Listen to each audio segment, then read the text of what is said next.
নমস্কার বন্ধুরা, সবাই কেমন আছো? আশা করি সবাই ভালো আছো।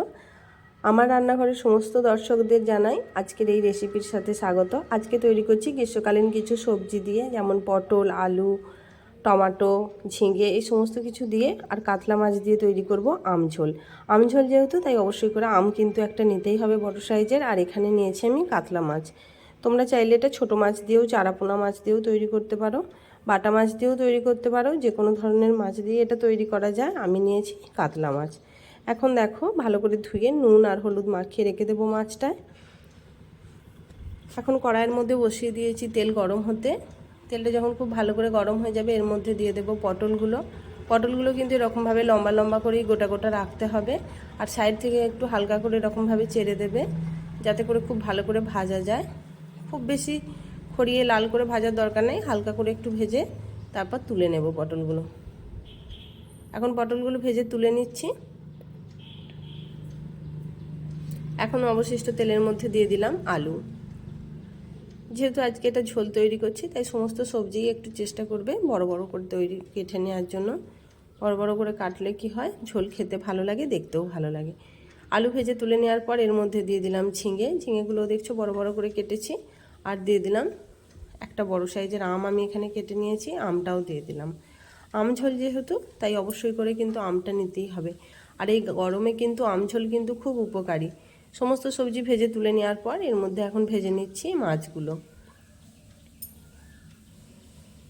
যদি ভিডিওটা শেষ পর্যন্ত দেখে তোমাদের ভালো লাগে, তাহলে অবশ্যই করে বলবো একটা লাইক দিয়ে দিও। নতুন বন্ধু হলে অবশ্যই আমার চ্যানেলটা সাবস্ক্রাইব করে দিও। পাশে থেকেও বন্ধু হয়ে। এক এক করে সমস্ত মাছ খুব সুন্দরভাবে উল্টো পাল্টে ভালো করে একটু লাল লাল করে ভেজে নিতে হবে।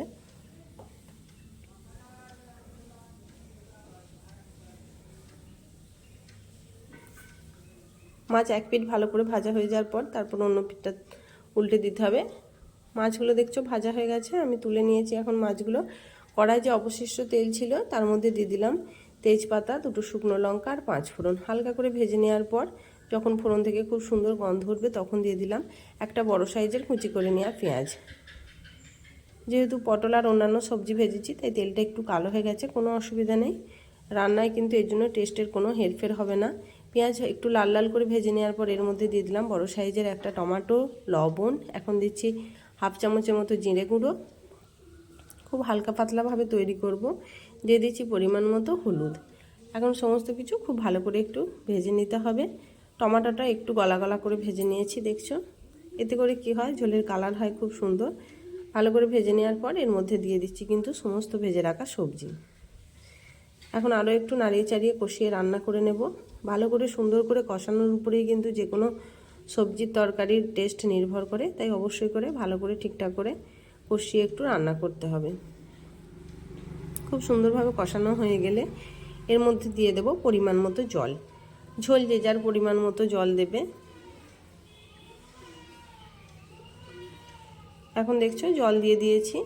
এখন এর উপর থেকে দিয়ে দেব মাছগুলো, আর কিছুই না।